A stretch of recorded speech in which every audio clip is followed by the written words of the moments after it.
Cet homme à lui seul a causé au courant de la semaine l'un des plus gros crashs en l'espace d'une journée qu'a connu la bourse depuis sa création. Dans cette vidéo, nous allons revenir sur cet événement géopolitique inédit qui a tout simplement marqué les esprits durant cette semaine sur les marchés financiers. Nous allons interpréter cette annonce qu'a fait M. Trump qui a tout simplement créé une grosse panique en fin de semaine sur les marchés financiers. Nous allons également faire une petite analyse technique sur les instruments financiers les plus tradés en bourse, question de se projeter sur la semaine à venir. Bienvenue les amis dans ce programme de préparation de notre semaine de trading. Ce programme que nous avons décidé de mettre sur pied dans le but à chaque fois de vous montrer comment est-ce qu'un trader professionnel prépare sa semaine de trading. Je suis Lionel Yemza, trader indépendant depuis 5 années déjà, également cofondateur d'établissement du trader. Une entreprise que nous avons lancée dans l'optique de démocratiser l'univers des marchés financiers et l'univers du trading auprès de nos confrères africains. Sur cette chaîne, nous parlons de trading, nous parlons de marché financier en général et surtout d'entrepreneuriat. Donc, si l'une de ces thématiques vous intéresse, n'hésitez pas à vous abonner. Abonnez-vous maintenant, faites-le maintenant. Activez la cloche de notification pour ne pas manquer les prochaines vidéos. Alors, on va rapidement commencer avec cette nouvelle géopolitique qui a tout simplement marqué les esprits au courant de la semaine. Nous sommes vendredi dans l'après-midi, pratiquement en soirée, lorsque M. Trump annonce une hausse des droits de douane d'environ 100% sur tous les produits en provenance de la Chine. Après cette annonce, les amis, la bourse a connu tout simplement son plus gros crash journalier. On parle d'environ 3000 milliards de dollars qui se sont évaporés en bourse après cette annonce et d'environ 1000 milliards de dollars qui se sont évaporés du côté de l'industrie de la crypto après cette annonce surprise de M. Trump. Bien évidemment, vous vous demandez pourquoi est-ce que le marché a autant réagi négativement après cette annonce. L'idée, bien évidemment, pour nous n'est pas de savoir pourquoi est-ce que M. Trump a fait une telle annonce, mais c'est d'interpréter cette annonce et de savoir quels seront potentiellement les enjeux pour nous qui sommes traders et investisseurs en bourse. Il faut savoir, les amis, que aujourd'hui, les États-Unis représentent le premier client de la Chine. On parle d'environ 14 à 15% des produits chinois qui sont exportés vers les États-Unis. Donc, vous comprenez à quel point l'économie chinoise est dépendante du marché américain et à quel point également les ménages américains consomment les produits chinois. Donc, à quel point l'économie américaine en elle-même dépend également des produits chinois. Lorsque M. Trump annonce une hausse de 100% des tarifs douaniers sur tous les produits en provenance de la Chine. En réalité, pour ceux qui ne savent pas ce que cela signifie, en réalité, les amis, pour que les commerçants chinois font entrer leurs produits aux États-Unis, ils doivent payer ce qu'on appelle les droits de douane, donc la taxe douanière, les amis. Et ce que M. Trump dit, c'est que il doit augmenter cette taxe-là de 100% sur tous ces produits-là. Donc, cela signifie que si un commerçant chinois payait $1 pour faire entrer ses produits aux États-Unis, il devrait payer prochainement $2. S'il payait $100, il devrait prochainement payer $200. Donc, vous comprenez directement que cette hausse des droits de douane va avoir des répercussions, bien évidemment, sur l'activité économique aux États-Unis et également en Chine. Comme conséquence d'une hausse des droits de douane pareil, on peut avoir premièrement moins d'exportation de la Chine vers les États-Unis. Ce qui devrait bien évidemment affecter la quantité de produits disponibles sur le marché américain. Impacter bien évidemment à la baisse, donc on pourrait avoir moins de produits disponibles sur le marché américain. Et qui parle de moins de produits disponibles pour les consommateurs, c'est la loi de l'offre et la demande. On pourrait tout simplement constater une hausse de ces produits sur le marché américain. Et qui parle d'une hausse des produits sur le marché américain, parle d'une hausse de l'inflation. Et qui parle d'une hausse de l'inflation, parle d'une baisse du pouvoir d'achat des ménages américains. Donc là, c'est donc la première réaction assez directe, vous voyez un peu, avec une conséquence première, l'inflation, supportée par le ménage américain. En deuxième position, on peut avoir les commerçants chinois, bien évidemment, qui, au-delà de cette hausse des droits de douane, décident de continuer à exporter leurs produits vers les États-Unis. Car on vient de voir que les États-Unis, c'est tout simplement le premier client de la Chine. Donc, ce qui va se passer, c'est que puisqu'ils vont doublement payer la taxe douanière, ils risquent bien évidemment répercuter cette hausse sur le produit ou le service commercialisé sur le marché américain. Ce qui devrait bien évidemment créer une inflation et le ménage américain devrait bien évidemment voir son pouvoir d'achat diminuer. Au-delà de l'inflation que cela pourrait créer, cela devrait également affecter énormément les marges de toutes ces entreprises chinoises qui sont installées aux États-Unis, qui parlent de réduction des marges de l'entreprise, parlent potentiellement des licenciements du personnel. Et qui parle du licenciement du personnel, parle d'une dégradation du marché de l'emploi. Donc on peut assister à une dégradation du marché de l'emploi après des actes pareils. Et au-delà de ces deux premières conséquences, on peut également avoir des mesures de rétorsion. Et c'est ce que craint relativement le marché. Si les États-Unis sont aujourd'hui le premier client chinois, la Chine représente également un gros marché pour les entreprises américaines. Donc des mesures de rétorsion pourraient tout simplement créer une grosse panique économique et faire éclater une guerre commerciale sans précédent. Si on essaye de revenir un jour avant cette annonce de M. Trump, on était dans un contexte macroéconomique dans lequel on attendait bien évidemment une baisse des taux de la Réserve fédérale le 29 septembre prochain et également une autre baisse des taux pour le mois de décembre. Et si le marché s'attendait à ces deux baisses des taux pour cette fin d'année, c'est bien évidemment parce que on avait l'inflation qui était sur une très bonne trajectoire baissière, voire un peu. On avait déjà une certaine stabilité avec ces problèmes liés aux tarifs douaniers de M. Trump. Mais comme on vient de voir, cette hausse des tarifs douaniers de 100% sur tous les produits en provenance de la Chine venait à être exécuté. Cela pourrait bien évidemment réveiller l'inflation aux États-Unis et également avoir des répercussions sur le marché de l'emploi et pourrait potentiellement l'empêcher à poursuivre avec son plan d'assouplement monétaire qui consiste tout simplement à baisser les taux qu'elle a entamé depuis le mois de septembre dernier. Et vous le savez, la hausse qu'on a eu à observer récemment sur les instruments financiers, que ce soit la bourse en général, les cryptos, est due notamment aux anticipations d'une baisse des taux d'intérêt du côté des États-Unis.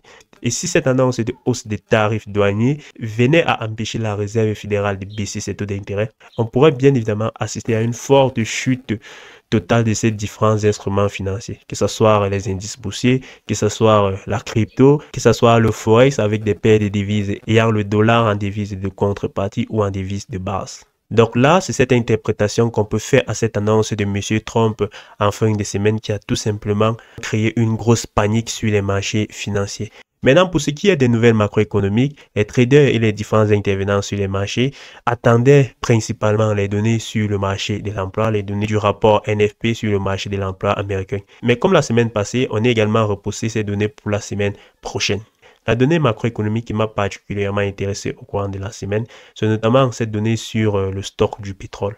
Et comme vous le savez, je le dis toujours, le pétrole est aujourd'hui la matière première de base, la principale matière première qui est utilisée dans 80% des entreprises les plus prospères au monde. Donc, à travers les données portant sur le stock du pétrole brut, on peut tout simplement interpréter et anticiper la demande également de ces entreprises-là en matière de pétrole ou un peu. Et les données de cette semaine ont tout simplement montré une forte hausse du stock du pétrole. Le marché s'attendait à ce qu'on ait un stock de pétrole aux environs de 2,25 millions de barils ou un peu. Mais les données publiées ont tout simplement montré que la semaine passée, on a eu un stock de pétrole brut d'environ 3,71 millions de barils de pétrole ou un peu. Donc une forte hausse du stock du pétrole, qui sous-entend tout simplement une baisse en demande du côté des entreprises et une baisse en demande des matières premières, sous-entend bien évidemment une baisse en investissement. Une baisse en investissement, c'est une baisse en production. Et une baisse en production peut potentiellement affecter également les marges. Et une baisse des marges peut causer tout simplement au licenciement du personnel. Donc, vous voyez comment on quitte des données du stock du pétrole aux données de la production pour terminer par la suite aux données du marché de l'emploi. Donc là, ce sont les nouvelles macro et géopolitiques qui ont tout simplement animé la semaine précédente en bourse. Ce qu'on va faire maintenant, c'est qu'on va terminer avec une petite analyse technique des différents instruments financiers les plus tradés en bourse. Vous voyez, on va notamment commencer avec le SP500. Du côté du SP500, on peut tout simplement remarquer comment cette annonce a créé cette forte baisse, ouais, un peu, causant ainsi la perte de toute cette performance qu'on a enregistrée, qu'on a eu enregistrée, regardez, depuis, nous sommes là, à partir de ce niveau, depuis le mois de septembre, donc on a carrément effacé toute la hausse qu'on a eu à observer durant le mois de septembre en une seule journée, ouais, un peu. Donc c'est juste exceptionnel, les amis. Attendez, je vais prendre ma règle là. Je vais mesurer. Une baisse d'environ 3,9% en une seule journée. Ouais, un peu. Du côté de nos différents indicateurs, les amis, regardez, on est toujours au-dessus de notre zone de neutralité, mais cette forte configuration en avalement baissé parce que si vous comptez là, on a avalé toutes les bougies du mois de septembre. Ouais, un peu pratiquement toutes les bougies du mois de septembre, à partir du 11 septembre. Donc, on a avalé toutes ces bougies-là. Ouais, un peu. Donc, c'est une configuration extrêmement baissière. Regardez la ligne de tendance qui soutenait cette hausse depuis également le mois de mai. Ouais, un peu cette dernière structure haussière qui a été soutenue depuis le mois de mai a été brisée également en une seule bougie. Ouais, un peu. Donc, il va falloir également faire attention là, casser là, un peu. Donc, il va falloir faire attention également de ce côté. C'est vrai, on reste au-dessus de la moyenne mobile. La moyenne mobile est encore à ce niveau, mais vous le savez, la moyenne mobile tient compte des 100 autres bougies. Donc, elle peut être un peu en retard. Ouais, un peu. Donc, elle peut être un peu en retard. Ouais, un peu. Oui, les amis, qu'est-ce qu'on va surveiller les jours à venir? C'est bien évidemment l'évolution du marché vis-à-vis de ces différents niveaux FIBO. Vous avez remarqué que jusqu'à présent, nos niveaux de Fibonacci avaient bien évidemment joué ce rôle de support et de résistance. Ouais, un peu. Ouais, donc elles ont servi à plusieurs reprises de zones de résistance et de zones de rebond, de support du marché. Ouais, un peu. Donc on va suivre notamment ce niveau et ce niveau à l'ouverture de demain. Ouais, on va suivre notamment ce niveau et celui-ci à l'ouverture de demain. Et bien évidemment, comme vous le savez, les choses peuvent basculer très rapidement. Pour le moment, en tout cas, nous restons au-dessus de notre zone de neutralité. On est acheteur pour le moment du côté du RSI, mais il faut faire très attention. Ouais, puis il faut faire vraiment très attention. On va voir comment est-ce que l'ouverture va se passer avant d'avoir une nette orientation. Et le fait que le marché soit en dessous de cette ligne de tendance ici, vraiment ne présage pas une bonne chose ou un peu. Donc, on va voir si le marché va repasser au-dessus de cette ligne de tendance comme ceci ou un peu, ou bien on va tout simplement revenir peut-être faire un pullback là et par la suite connaître une forte accélération baissière. Mais il va falloir qu'on surveille cela les jours à venir. Pour résumer, ce qu'on peut dire du SP500, c'est que nous sommes vraiment dans une zone d'incertitude avec quand même des signes plutôt vendeurs. On a une grosse bougie en avalement baissière qui a tout simplement effacé toute la hausse qu'on a eu à observer au courant du mois de septembre passé. Vous voyez un peu. Écouter des indicateurs, c'est vrai, vis-à-vis des indicateurs, on reste encore dans des zones d'achat. On a également vu que la cassure de notre ligne de tendance qui a soutenu la hausse, notamment depuis le mois de mai, était plutôt un signal de dominance des positions vendeuses sur le marché actuellement. Mais à l'ouverture des marchés de demain, on va avoir plus de données pour pouvoir prendre des décisions plus éclairées. Donc là, c'est ce qu'on peut dire du côté du SP500. On va directement toucher notre ami Bitcoin pour également faire une petite analyse du côté du Bitcoin. Du côté du Bitcoin, les amis, si vous avez regardé mes dernières vidéos, je vous avais dit, je reste acheteur tant qu'on reste au-dessus de cette zone fétiche des Fibo. Ou un peu. Et pour le moment, c'est vrai, avec cette forte accélération, on est revenu retester cette zone, ou un peu, mais on a directement ravalé, ou un peu, on a directement ravalé. Et je vous avais également dit, il faut faire attention à ce que n'ait pas un double bottom là, ou un peu. Et on est en train d'observer plutôt cette formation-là. Mais bon, il y a une forte ligne de cours à ce niveau, ou un peu, donc ce sera en cas de cassure, en tout cas de cette zone-ci, qu'on peut potentiellement, valider la formation de cette configuration en double bottom, vous voyez un peu. Et on est passé vendeur vis-à-vis de la moyenne mobile 100, on est en dessous de notre moyenne mobile 100, ou un peu. Et du côté du RSI, on est revenu pratiquement chercher notre zone de neutralité. Vous voyez, on a notre niveau de neutralité là. Elle a servi de support là, servi de support là, à plusieurs reprises également à ce niveau dans le passé, ou un peu. Donc, on va voir comment est-ce que le marché va réagir à ce niveau, demain également à l'ouverture des marchés, ou un peu. On va voir comment est-ce que le marché va réagir. En cas de cassure de cette zone de neutralité, on pourrait assister à une nouvelle accélération baissière ou un peu les amis. On pourrait assister à une nouvelle accélération baissière. Et il y a des configurations qui m'ont plutôt intéressé, notamment sur le Bitcoin. Regardez des avalements baissières à chaque fois. On a cet avalement-là, par la suite une forte accélération baissière. On a également cet avalement à ce niveau. Par la suite, une forte accélération baissière, ou un peu. Et si vous avez regardé la vidéo du trade de la semaine, il y a notamment insisté sur ces configurations en avalement. Et si vous le souhaitez en tout cas, dites-le en commentaire, je ferai une vidéo vraiment pour vous expliquer la puissance de cette configuration en avalement, que ce soit haussier ou en avalement baissier. Ouais.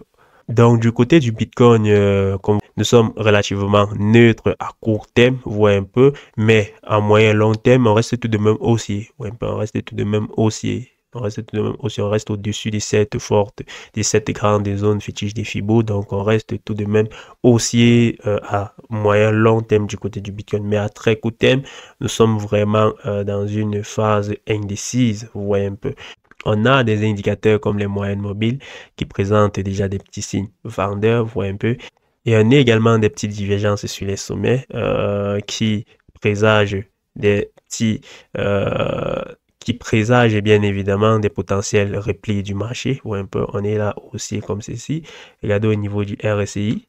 Au niveau du RSI, on est baissier. Ou un peu, on est baissier au niveau du RSI, les amis. Donc, pour résumer, du côté du Bitcoin, en moyen long terme, on reste quand même dans des petites configurations haussiers, mais à très court terme, on est plutôt baissier avec notamment des indicateurs comme les moyennes mobiles qui montrent qu'on est plutôt baissier, avec également des configurations en divergence baissière, vous voyez un peu. Et on a vu également ces configurations d'avalement baissier, ces configurations d'avalement baissier sur les sommets qui ont généralement présagé une forte chute du Bitcoin, un peu. Et s'il faut regarder également cette forte baisse de l'autre jour, vous voyez, on a avalé pas mal de bougies. On a avalé pas mal de bougies, ouais, les amis. Donc là, c'est ce qu'on peut dire sur notre ami Bitcoin. Ouais, on va terminer avec l'euro-dollar. Du côté de l'euro-dollar, les amis, on peut remarquer comment est-ce que notre RSI est repassé dans une zone vendeuse, brisant ainsi notre zone de neutralité, ou un peu. On a également le marché qui est repassé en dessous de notre moyenne mobile là, ou un peu, donc présageant ainsi une potentielle rupture de tendance à la hausse, ou un peu. S'il faut agrandir comme ceci,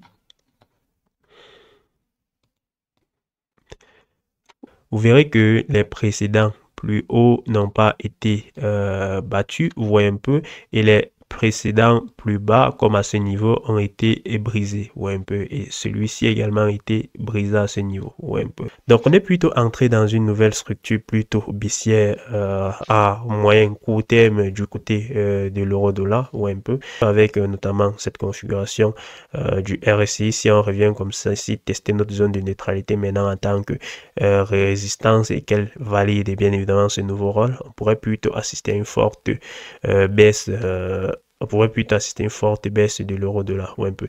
Et rappelez-vous de ce que j'ai dit au début, si cette annonce d'une hausse des tarifs douaniers d'environ 100% sur les produits en provenance de la Chine par les États-Unis venait à être exécutée, cela pourrait tout simplement freiner la Réserve fédérale dans son processus de baisse des taux d'intérêt. Et si le dollar avait entamé une forte tendance baissière jusqu'à présent, cela était notamment dû aux anticipations d'une baisse des taux d'intérêt de la Réserve fédérale. Du coup, si du jour au lendemain, ces anticipations venaient à baisser, ces anticipations de baisse des taux venaient à baisser, on pourrait tout simplement constater une certaine hausse du dollar ou un peu. Bien évidemment, une hausse du dollar pourrait peser sur la paire euro-dollar, donc on pourrait assister à une baisse de la paire euro-dollar, ou un peu les amis. Donc du côté de l'euro-dollar, comme j'ai eu à le dire, c'est vrai, la tendance à long terme reste haussière, mais à moyen court terme, on est quand même en train d'observer des signes, on est quand même en train d'observer des signes plutôt vendeurs, on est quand même en train d'observer des signes plutôt vendeurs, les amis. Donc, les amis, on va s'arrêter là et j'espère que vous avez aimé cette vidéo, que vous avez appris pas mal de choses dans cette vidéo, l'analyse fondamentale, l'analyse géopolitique, l'interprétation de toutes ces nouvelles, que ce soit géopolitique et macroéconomique, et également quelques petites notions en analyse technique. Si c'est le cas, n'hésitez pas de liker cette vidéo. Si vous avez des questions, posez-les en commentaire, les amis. En description de cette vidéo, vous avez bien évidemment mon numéro WhatsApp. Pour tous ceux qui souhaitent passer leur trading à un niveau supérieur, vous me contactez grâce à ce numéro WhatsApp pour tout simplement prendre un accompagnement chez nous. D'ici à là, les amis, je vous souhaite de passer un très bon dimanche et je vous souhaite tout simplement une très bonne semaine de trading. À très bientôt, les amis.